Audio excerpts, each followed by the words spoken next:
Is debt beating you down? You need discipline. You need the Debt Ninja. If you've been caught in a financial trap and need to be set free, then you need the Debt Ninja. Want to stop those harassing collection calls, start saving thousands in interest and fees, and get out of debt fast? Then you need to call the Debt Ninja. The Debt Ninja will find the best companies across the country that will help you consolidate all your bills into one easy payment, reduce your payments by 30 to 50%, and get you out of debt fast. If you have unsecured debt of $10,000 or more, such as credit cards, loans, or medical bills, call the Debt Ninja for a free 15-minute consultation. Call 800-826-1246. 800-826-1246. That's 800-826-1246. Call today. The Debt Ninja. Individuals and businesses with tax problems, listen carefully. Do you feel like you're losing control over your finances? If you owe over $10,000 in back taxes or have unfiled tax returns, we can help you take back control. The IRS is the largest and most aggressive collection agency in the world, and they can seize your bank account, garnish your paycheck, close your business, and file criminal charges. Take control of your tax problems now by calling the experts at Tax Mediation Services and take advantage of the Fresh Start program and new laws that may allow us to negotiate a settlement for the lowest amount possible. Our team of tax attorneys and enrolled agents can stop collections and get you protected so you can take control of your financial future. Tax Mediation Services is accredited by the Better Business Bureau. Call now for a free case review and a price protection guaranteed quote. Call Tax Mediation Services now at 800-610-9050. That's 800-610-9050. 800-610-9050. All writers are prone to becoming so attached to our characters and stories that we struggle to see why a passage may not be working. It takes another set of eyes to help us nurture our writing to full maturity. At Black Wolf Editorial Services, we strive to enable writers to develop and grow, shaping stories into masterpieces that can stand the test of time. Editing services are provided for all genres and all age categories. Services range from critiques of the short story through to the line edits of the full-length novel and copy editing for those preparing for publication. We also offer assistance on generating a writer's bio for your websites, as well as help with those book blurbs and promotional material. We won't abandon you to the masses. We want to celebrate with you in your successes. Black Wolf Editorial Services, nurturing your writing into maturity. For a full list of services and prices, visit us at blackwolfeditorial.com.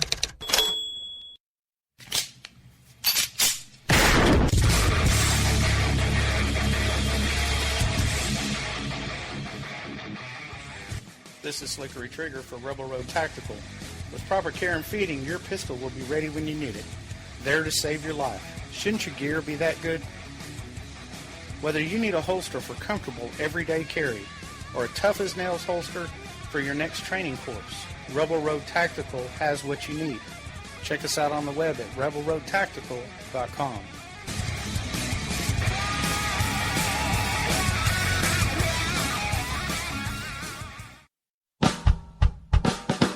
You're listening to the Spark Radio Network, internet radio like you've never heard before. Innovation, creativity, and imagination are all said to begin with a spark. So fasten your seatbelt and take the ride of your life and listen for the spark.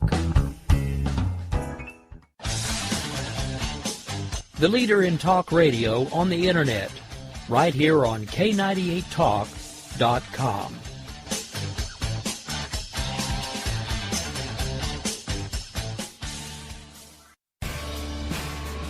My name is Jessie. I'm a United States Special Forces widow. This gives me a unique perspective on the world around us. If you're willing to listen, I'll tell you how I see it, and I won't pull any punches. This is my POV, which stands for point of view.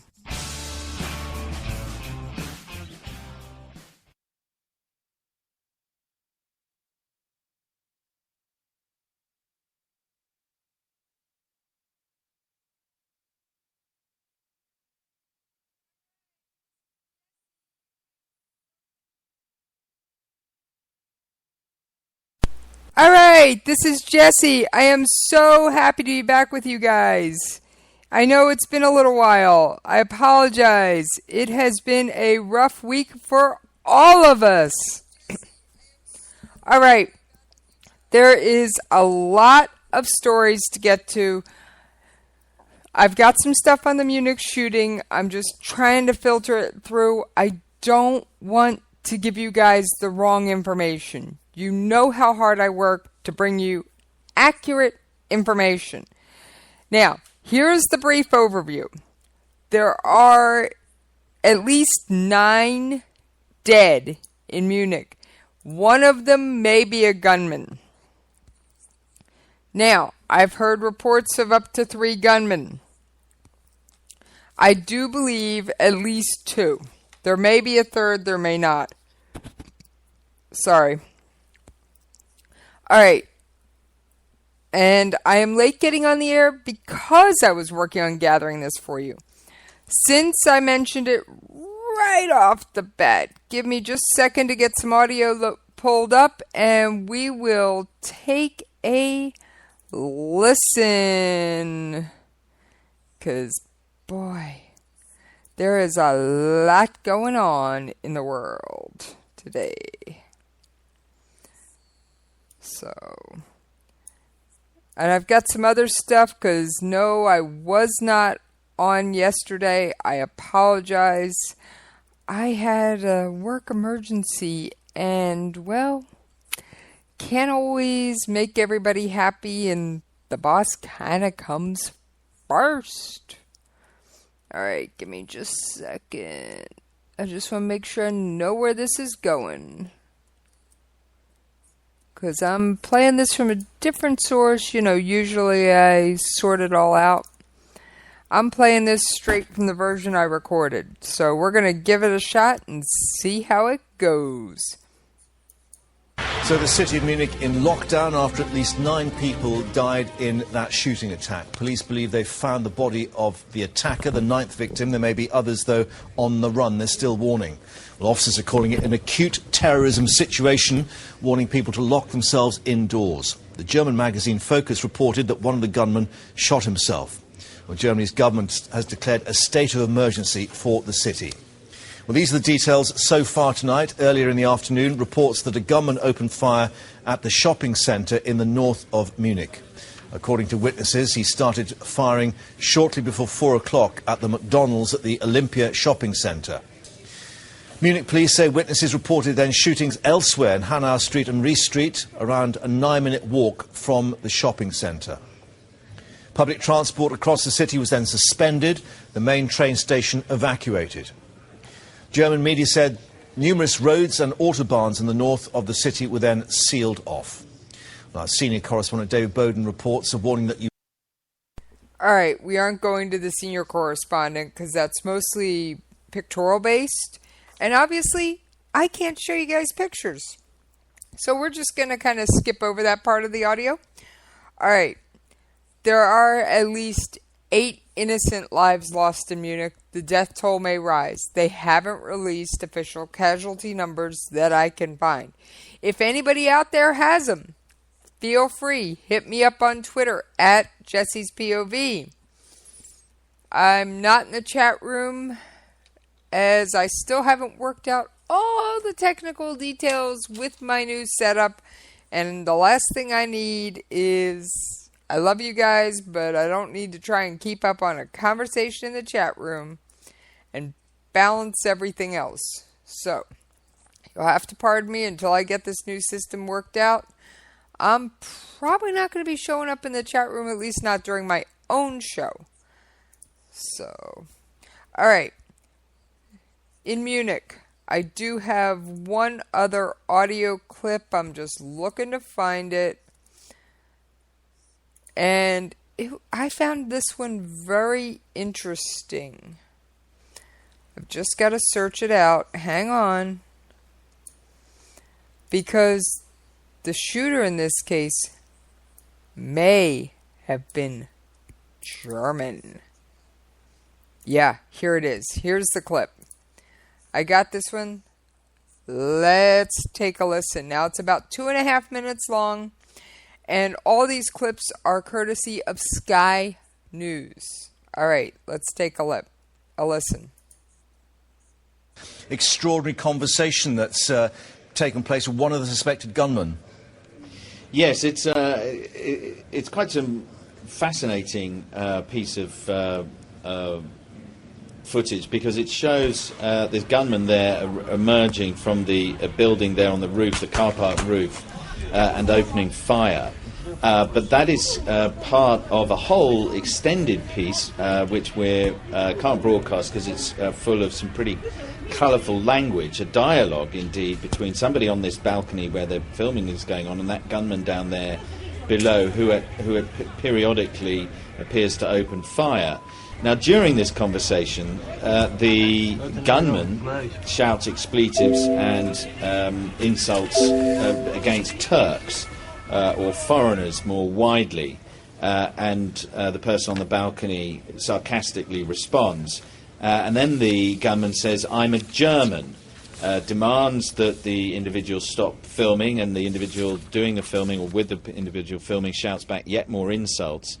And then the gunman says, "I grew up here in the Hartz IV." Now, we understand that that's a reference to unemployment benefits in Germany. In other words, saying that he'd grown up on benefits, and insisting, though, throughout that he was a German-born and German-brought up. Now, that doesn't mean that he doesn't have some kind of affiliation, say, to Islamic State or Al-Qaeda and that sort of ideology, but equally it could indicate to the security forces that they are dealing with some kind of act of extreme right-wing violence on the anniversary of the massacre in Oslo and Utøya by Anders Breivik, when he murdered 72 people in his rampage aimed at what he called multiculturalism. And of course Munich, as we were hearing earlier on from Jason Farrell, has been a major, or the major gateway really, for immigration to Germany for refugees escaping from the horrors of the Middle East in Syria and Iraq, and has been there's been a reflection back of some right-wing extremism in that city and elsewhere in Germany as a consequence of that. But at this stage, it's very unclear which side these gunmen fall under. All right, so the gunman has stated he is German. He grew up in Germany, in the area, on social welfare benefits. Now, does that mean he's not affiliated with a terrorist organization? No. But what it does mean is that he may be carrying out the attack for an entirely different reason. Now, I've got another short 16-second audio clip because one of the people that Sky News had on pointed out something I had overlooked. The GSG-9, which is German Special Forces, the equivalent of the SAS, in fact founded by the SAS, trained by the SAS, are en route, or probably on the ground as we speak. And of course this is the anniversary of the Anders Breivik massacre in Oslo and Utøya. Yes, it's the anniversary of another massacre. And people like this tend to thrive on massacres anniversaries. So if his reasons were at all the same as those of the shooter in Oslo, he very well may have selected the date. Now, there was other audio that I'm not going to play for you that says that the gunman in prison in Oslo, yes, he's alive, yes, he's in prison, has been corresponding with any number of interesting people, as they said, and that Oslo's been asked already, or has already started going through his correspondence, particularly the incoming and outgoing mail, to see if there's any connection, if there's any ties. So that's quite a bit of stuff to dump on you guys right off the bat. And I do have to end exactly on time tonight because there is another show right on my heels. So I may try and bring an update if there's anything new to report on the Munich situation during America Off the Rails. I'm working with Rick to kind of coordinate that if I have something new to bring, I will. If not, obviously I won't. So, alright. Now, on to the rest of the world. The Russian Olympic team may also be banned from the Paralympics. Yes, the Paralympics. For those of you who don't know, it is a Special Olympics set up for handicapped and disabled and wheelchair users. Now, the doping and scandal and everything is so widespread that they are talking about banning not just the regular Olympic team from the regular Olympics, but the International Olympic Committee, which covers both the Paralympics and the regular Olympics, is talking about banning the Russian team, from the Paralympics. That would be pretty noteworthy. Alright. Now, I don't have any audio on that. I do have some audio on stuff going on in Turkey. No, I haven't forgotten about Turkey or the South China Sea. This is an audio clip. It's kind of lengthy, and I'm debating... let's see, do I want to get rid in the middle of this? No, I don't want to start any of these clips because one of them's really long. It's like 5 minutes, and I'm coming up on the bottom of the hour, and like I said, I have to be on time tonight. I can't run even a minute over, so you know what? I think we're going to take a bit of an early commercial break, and we will cover all this when I get back.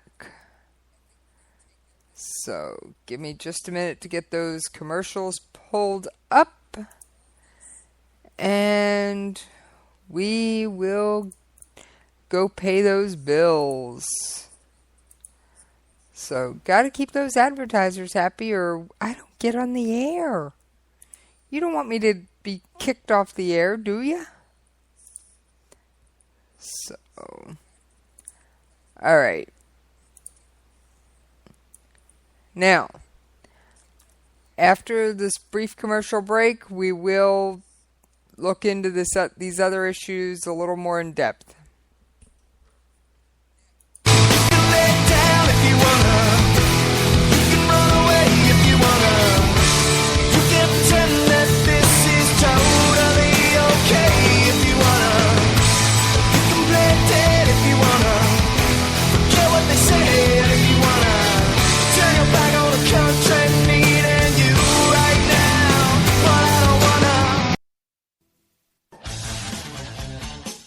The leader in talk radio on the internet, right here on K98Talk.com.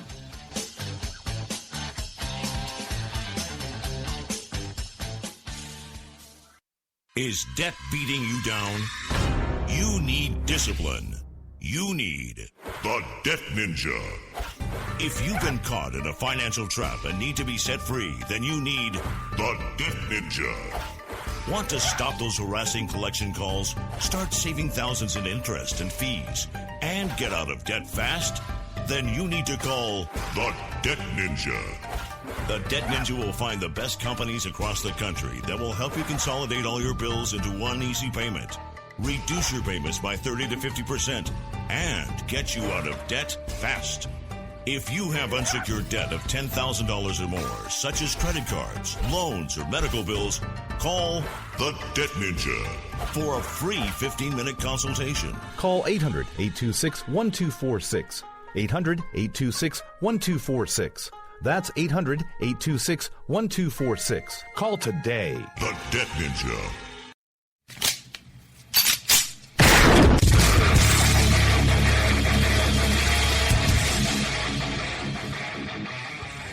This is Slickery Trigger for Rebel Road Tactical. With proper care and feeding, your pistol will be ready when you need it, there to save your life. Shouldn't your gear be that good? Whether you need a holster for comfortable everyday carry or a tough-as-nails holster for your next training course, Rebel Road Tactical has what you need. Check us out on the web at rebelroadtactical.com.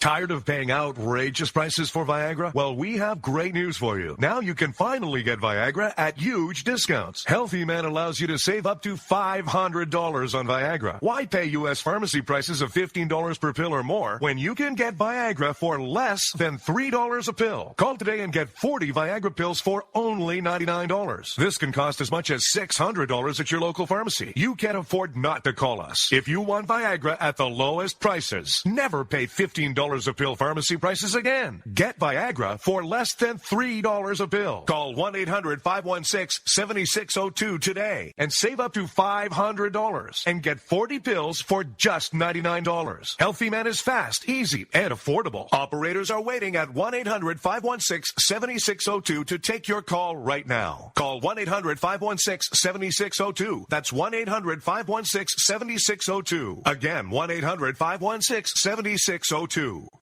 In these uncertain economic times, you've got to do whatever you can to save money. One of our biggest expenses can be our cars, especially when unexpected repair bills hit. Not anymore. If you own a vehicle with less than 130,000 miles, is less than 12 years old, has a warranty about to expire, or even no warranty at all, you could stop paying for car repairs. Roadside assistance, towing, and rental coverage are all included. Don't wait for the next repair. Make one free call right now to see if you qualify. If your vehicle is less than 12 years old, has less than 130,000 miles, even if it's out of warranty, paying for car repairs can become a thing of the past. Call us right now and get your car protected before your next repair bill hits. Get protection and no more repair bills. Call 800-696-1030. Again, 800-696-1030. That's 800-696-1030. 800-696-1030.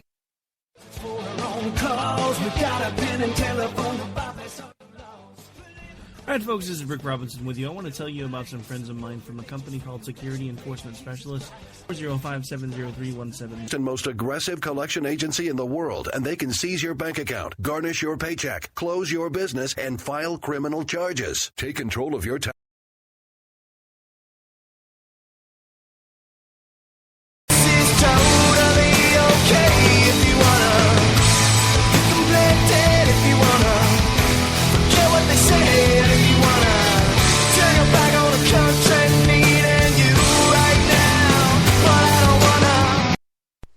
Alright, I am back. Alright. Here is the clip I have about the Muslim cleric who is living in Pennsylvania who, according to Erdogan, orchestrated the coup. Now, I have no clue who thinks you can orchestrate a coup with any regularity from half a world away. I'm sorry, I just don't see how it's possible. And I'm still working on those sources that say Turkey was the coup was actually a military exercise. I've got some suspicions. I'm working to verify it. I don't like to bring you my suspicions, but in this case, I'm making an exception because I may never find the details. Because I'm not in Turkey. So let's take a listen to this clip and we will discuss it. This is about the Muslim cleric Gulen who lives in the Pocono Mountains in Pennsylvania and Turkey wanting him extradited. And they have filed the official paperwork. I have previously made this request to President Obama, just orally during our discussions a couple of times. My Minister of Foreign Affairs also did that. But this week, a written formal request will also be conveyed to the United States and also to a number of Western countries and African countries. We will be sending those requests formally. Your Prime Minister has said, and I quote, "Any country that stands behind him, Gulen, is no friend of Turkey, is engaged in a serious war with Turkey." It's clear that he's referring in the first instance there to the United States. What happens if Washington doesn't arrest or extradite Fethullah Gulen at this point? Çok basit. It's very simple. Ben açıkladım. And I've made this statement previously as well. So first we have to do our formal request. We will ask for the extradition.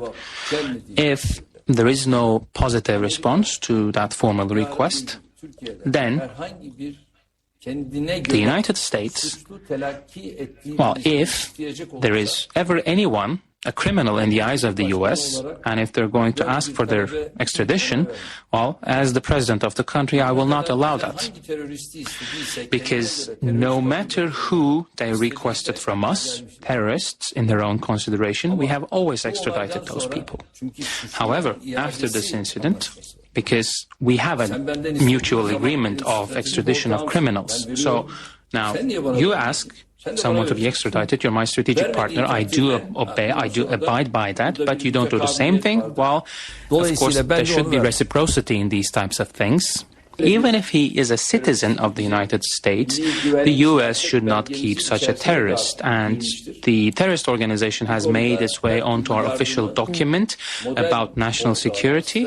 Therefore, we are strategic partners, we are model partners, and the U.S. has to extradite that individual to Turkey. I do hope that the U.S. will do that. I just want to push you on this, because I know you're not a man of idle threats. And as I say, the Prime Minister suggested that any country that stands behind Gulen is engaged in a serious war with Turkey. So I want to get a sense of just how bad things could get at this point. Ben tabii Sayın Başbakanımızın bu ifadeyi nasıl kullandığı... Well, I don't know to what extent or how exactly the Prime Minister used that phrase or sentence, but let me say this. All of the heads of state and government to whom I talked about this issue, they've been giving positive answers or responses to our requests. So they've always favored the mutual cooperation, that our ministers of foreign affairs can come together and work on the issue to such an extent that if we need mutual legislation or agreements, let us also do those, they've told me, so that we can actually extradite people belonging to this organization. On the issue of Fethullah Gulen, he is not on a terror watch list in the United States, so due process there, would you concede maybe different than due process here, should somebody be considered a terrorist? Şimdi eğer olaya böyle bakarsak ayrı bir felaket. Well, if that's the approach you take, then that's another catastrophe, actually. Because when the U.S. asked for the extradition of a terrorist, if Turkey doesn't have that individual on the terror list, what do we say? What do we respond? Now, the individual might not be on your terror list or terrorist list, but if he is on my list, and if we have an agreement on the extradition of criminals, if I make the request, then, well, you should extradite that person. There's been numerous examples of that mechanism working with many other nations as well, not just the U.S. So Bin Laden, right? Bin Laden. Was he a terrorist by Afghanistan's consideration? No. What happened? Well, there was a request, he was not given, but the U.S., of course, took initiative and killed him on the ground. So, our bilateral relations and our agreement on the extradition of criminals should dominate and precede, actually, any inclusion into any list. And we have numerous files that are being prepared as we speak, and they will be submitted to the nations Do we know when? That'll be this week, will it? This week we are starting that whole process. All right, so that was the audio I have for you. As you saw, it was a very long, lengthy discussion about what's going to happen if the U.S. doesn't extradite this particular cleric who's living as far as I know, peacefully and quietly in the Pocono Mountains in the United States. Now, who is this guy? Well, we'll get to that in just a second. He is a Muslim cleric, and he lives in Pennsylvania. He rarely goes outside, and even more rarely does interviews. He rarely speaks to journalists. He's turned down requests from everybody for more than 4 years. He champions interfaith dialogue. And I spoke to a friend who did not want to come on air with me, but said that he doesn't see how this man could have done this. This man is very moderate, very much interfaith, and his med is what a global initiative inspired by Gulen, who espouses what the New York Times described a moderate pro-Western brand of Sunni Islam that appeals to many well-educated and professional Turks. So, yeah. I don't see how a man in Pennsylvania orchestrates a coup in Turkey. And it's not the first time he's been accused. Turkish government accused him back in 2014. And he is in self-imposed exile in Pennsylvania. So, it's one of those things. I think Erdogan just has an axe to grind with Gulen. And I think he's willing to use anything at his disposal, including this coup, to try and make the ends justify the means. Alright. There has been a major crackdown in Turkey. Tens of thousands of people have been fired. We're talking all kinds of government jobs. People have just been terminated wholesale. We're talking 10 and 12,000 people from a single agency. And that's not cleaning house. That's throwing everybody out. The U.S., I'm looking for the U.S. Reaction. On Monday, United States Secretary of State John Kerry cautioned Turkey against abandoning due process in its crackdown, implying that Turkey's NATO membership would be scrutinized if the country began to quote-unquote backslide away from its democratic principles. NATO also has a requirement with respect to democracy, Kerry told reporters in Brussels on Monday. Obviously, a lot of people have been arrested, and arrested very quickly. The level of vigilance and scrutiny is obviously going to be significant in days ahead. Hopefully, we can work in a constructive way that prevents backsliding. Jonathan Schanzer, Vice President of Research at the Washington, D.C.-based think tank Foundation for Defense of Democracy, told Business Insider on Monday that Washington's statements in the wake of the failed coup attempt have been truly remarkable. From the beginning, we saw statements from the U.S. government saying, "We're watching you and we're concerned." He's referencing a White House statement released on Friday calling for all parties to show restraint. Now, martial law has been declared, or a state of emergency has been declared in Turkey, which gives Erdogan unprecedented power. So, let's just put it this way. It is a very sticky situation over there.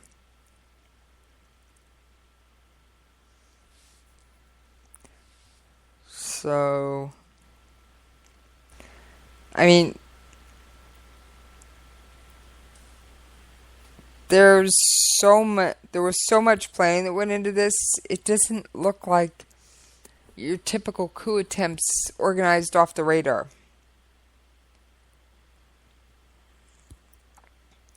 How intelligence could not pick up on this is beyond my comprehension. All right.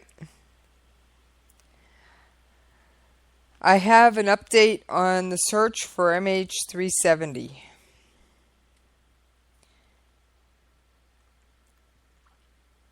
So they are winding down the search with little results, but there's a new theory kind of creeping out.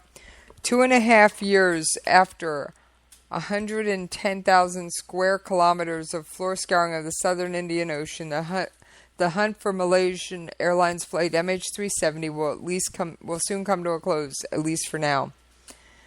But some experts say that debris discovered so far indicates that the plane glided down to the surface of the ocean instead of falling out of the sky in some way. In a joint statement from Malaysian, Australian, and Chinese ministers of transportation, the search will be suspended when crews finish the final 10,000 square kilometers remaining in the current search area. Ministers acknowledge that despite the best efforts of all involved, the likelihood of finding the aircraft is fading. They added this does not mean the end of the search for certain, but should credible new information emerge which can be used to identify a specific location of the aircraft, consideration will be given in determining the next steps. The current search area was determined by an international panel of scientists and engineers under the theory that an aircraft with 239 people aboard ran out of fuel and fell into the ocean. The quest to find the missing Boeing 777 has yielded very few results. The debris discovered so far suggests the jet made a controlled descent and glided down onto the ocean surface. What we're finding in parts is more commensurate with the airplane having been ditched by a live pilot. And that would have been probably outside the box someplace. That airplane, if so, is largely intact on the bottom somewhere. And if the theory is that someone glided the plane down on the surface of the ocean is true, it could more than double the size of the search area. So that's a new theory. They are calling off the search, possibly forever. It is one of the great mysteries of modern aviation. And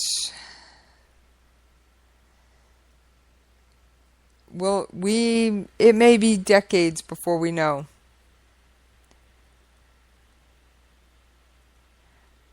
So, representatives from Voice 370, a group representing family members of the plane's passengers and crew, met with Australian officials in Kuala Lumpur on Thursday and urged the government to suspend the search until new funds can be raised. They also called for a wider base of funding, including from Boeing and other plane and component manufacturers.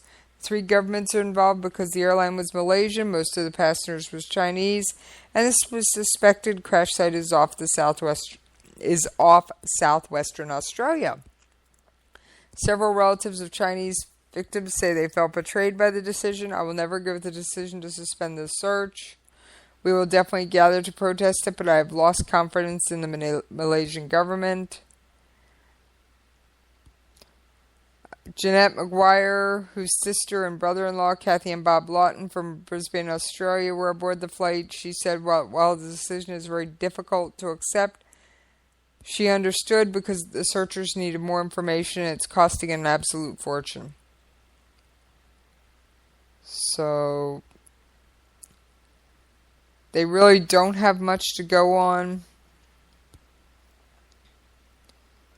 It's one of those things, drift modeling was not used to define the search area of the time because no parts of Flight 370 had been found before the wing flap washed up on La Reunion Island a year ago. The search area was determined by analysis of satellite signals that the plane emitted in its final few hours.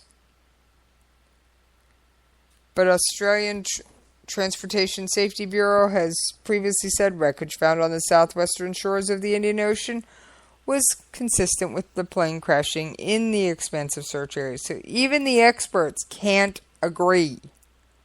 I mean, even the experts are going, no, it's this, no, it's that.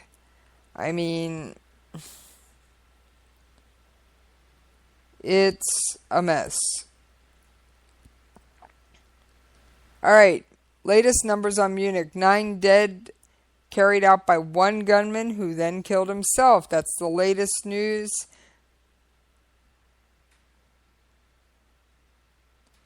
So,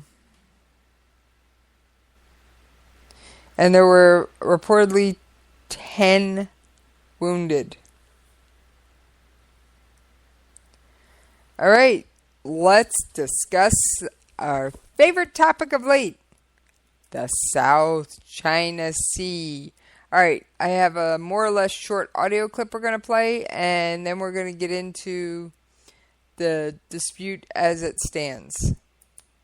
Well, very strong rhetoric continuing out of Beijing today after yesterday's ruling from The Hague gave a sweeping victory on almost every level to the Philippines, a very negative ruling in a lot of different ways for China. The most recent high-level government official to come out was the Vice Minister of Foreign Affairs here in China. He gave a press conference this morning where he called this ruling invalid and said it will not be implemented by the Chinese government, and that anyone who wants to implement this, quote, illegal ruling, China will deal with those actions accordingly. So what does that mean? Well, that leads us to the implications of this ruling. How will China respond? One way they did say they might respond is being open to negotiations with the Filipino government to try and resolve this issue moving forward. But they did say in order for that to happen, they would hope that the Filipino government would look at this ruling as, quote, nothing more than a piece of scrap paper. So negotiations, one way they could move forward. Another way many analysts expecting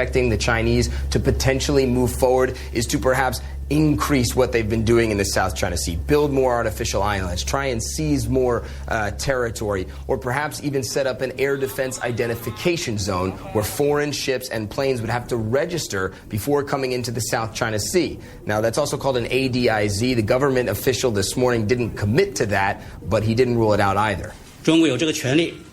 China has a right to set up an air defense zone over the South China Sea. An air defense zone system is not invented by China. It's invented by other big countries.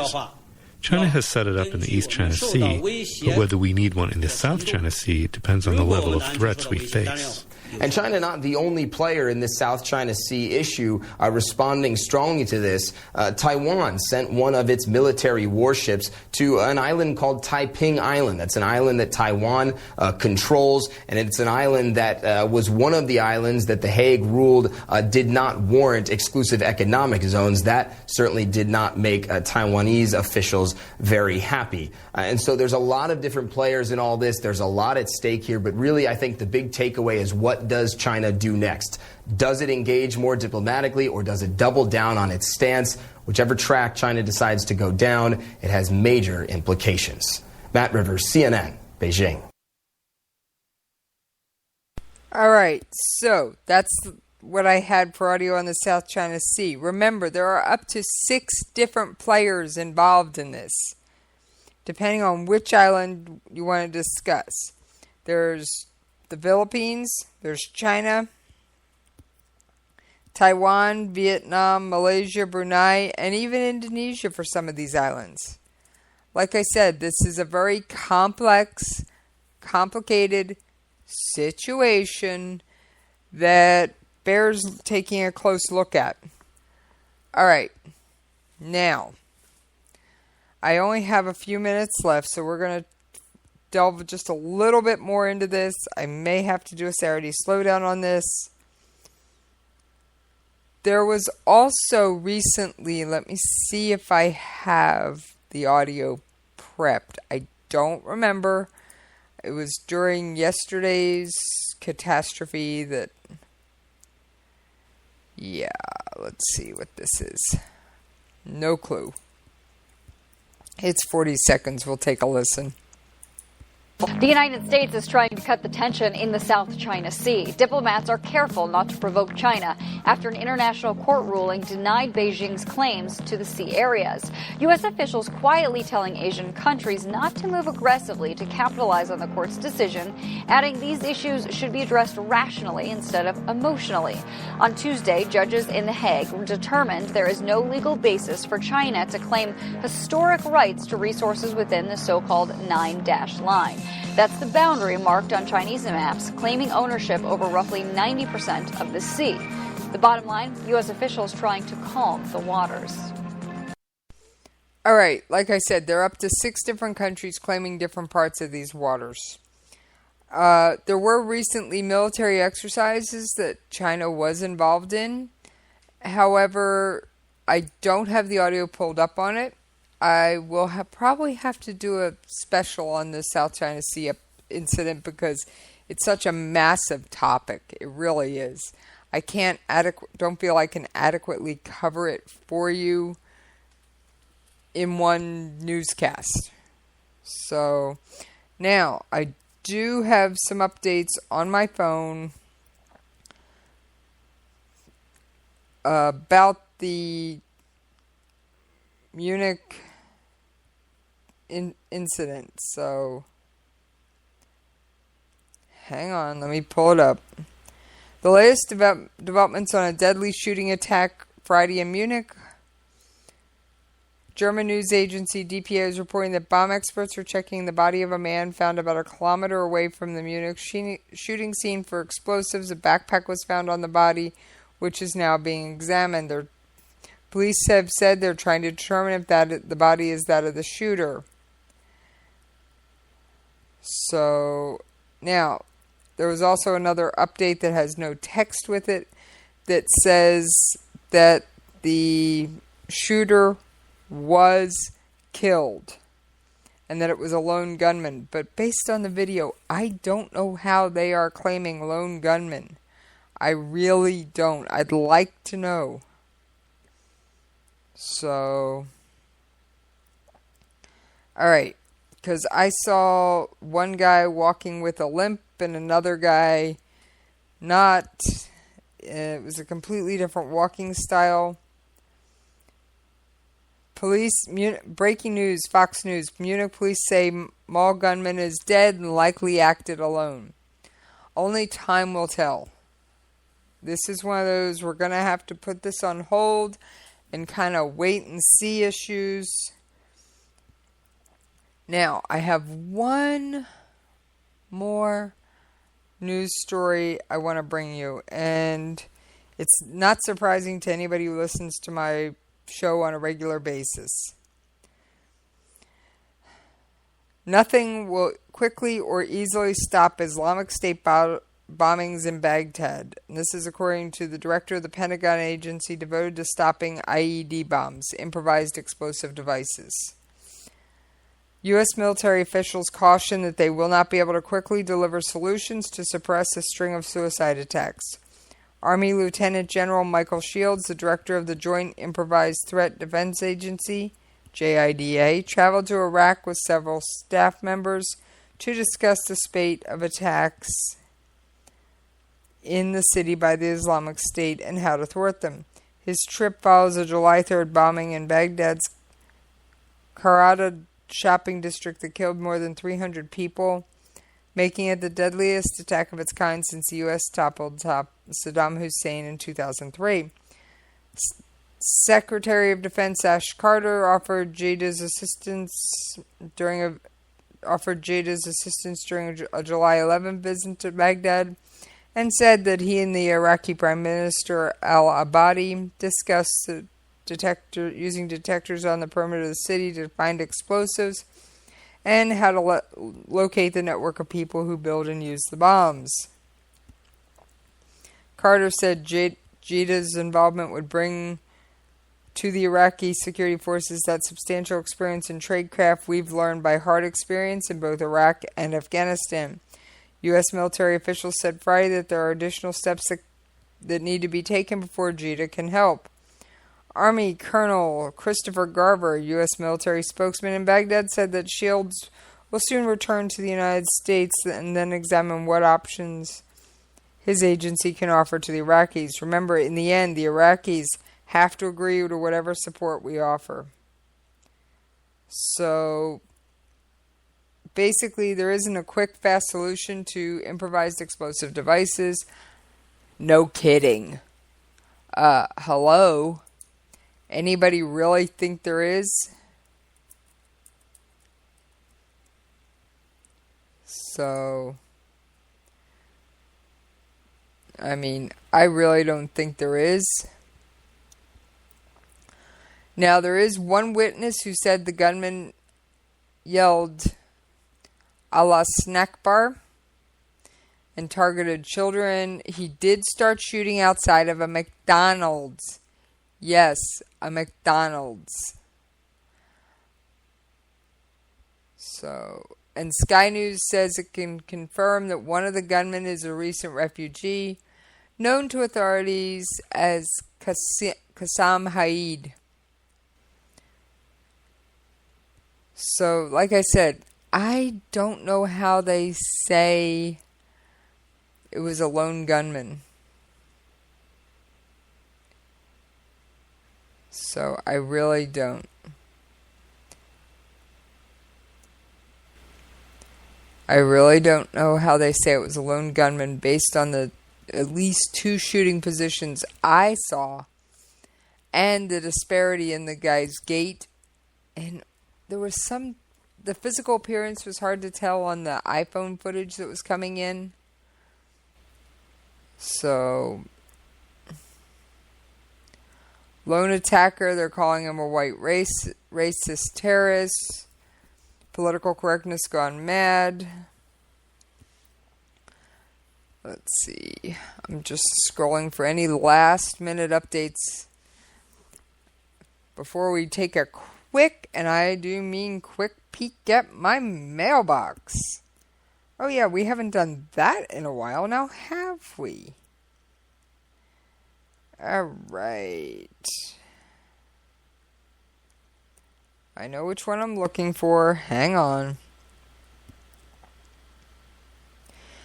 Fighting erupts between rival factions in northern Mali town. Iran's Revolutionary Guard foils terrorist infiltration from Turkey. Iran apparently detains another American. Oh yeah, Iran's great at that. Iran apparently detains another American, Robin Sheini, and I'm looking to see. U.S. State Department said Thursday is looking into reports another American has been detained in Iran. State Department spokesman John Kirby would not confirm further on the detention of Robin Shahini. The girlfriend of the San Diego man said Shahini's sister told her Iranian authorities took him into custody July 11th while he was visiting family in his native Iran, and he has not been heard from since. The girlfriend asked not to be identified because she has family in Iran and fears for their safety. She worries Shahini was detained because of his online comments criticizing Iran's human rights. Alright, on that note, I'm out of here!